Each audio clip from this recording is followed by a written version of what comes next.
नमस्कार बच्चों, हमारे हिंदी ग्रामर क्लास में आप सबका स्वागत है।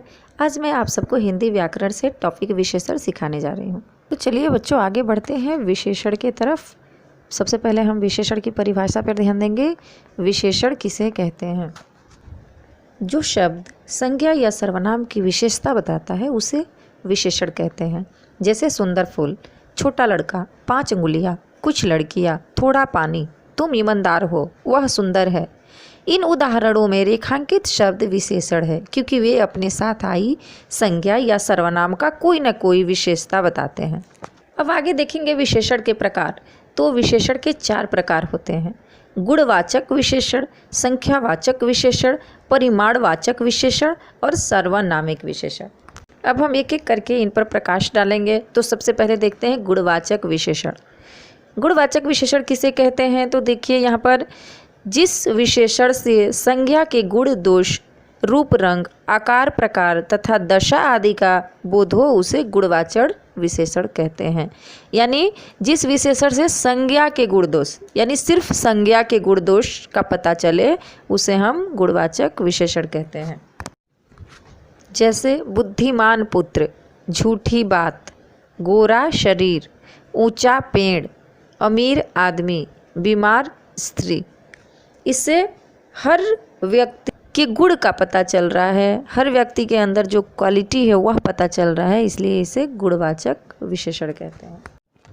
अब देखिए संख्यावाचक विशेषण क्या है? जिस विशेषण से संज्ञा की संख्या का बोध हो उसे संख्यावाचक विशेषण कहते हैं। देखिए पहले क्या था? संज्ञा के गुण का बोध हो। अभी यहाँ पर क्या है कि जिस विशेषण से संज्ञा की संख्या का बोध हो, संख्या यानी गिनती, तो गिनती का बोध हो उसे संख्यावाचक विशेषण कहते हैं। जैसे 4 भाई, 2 आँखें, 100 रुपये, 30 दिन, इसके संख्या का बोध हो रहा है, इसलिए ये संख्यावाचक विशेषण है। आगे है परिमाणवाचक विशेषण।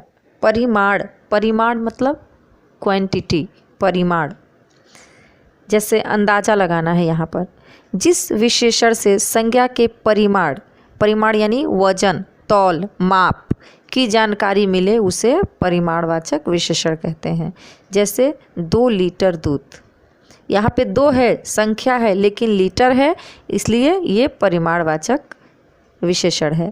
4 मीटर कपड़ा, 50 किलो गेहूँ, थोड़ी शक्कर, अधिक गर्मी, अधिक, ज़्यादा, कम, ये सब परिमाणवाचक विशेषण में आते हैं। लास्ट यानी चौथा विशेषण है सर्वनामिक विशेषण। अब सर्वनामिक विशेषण किसे कहते हैं इस पर ध्यान देंगे। जो सर्वनाम संज्ञा के पहले आकर उसकी विशेषता बताता है उसे सर्वनामिक विशेषण कहते हैं। जैसे वह मकान पंचायत घर है।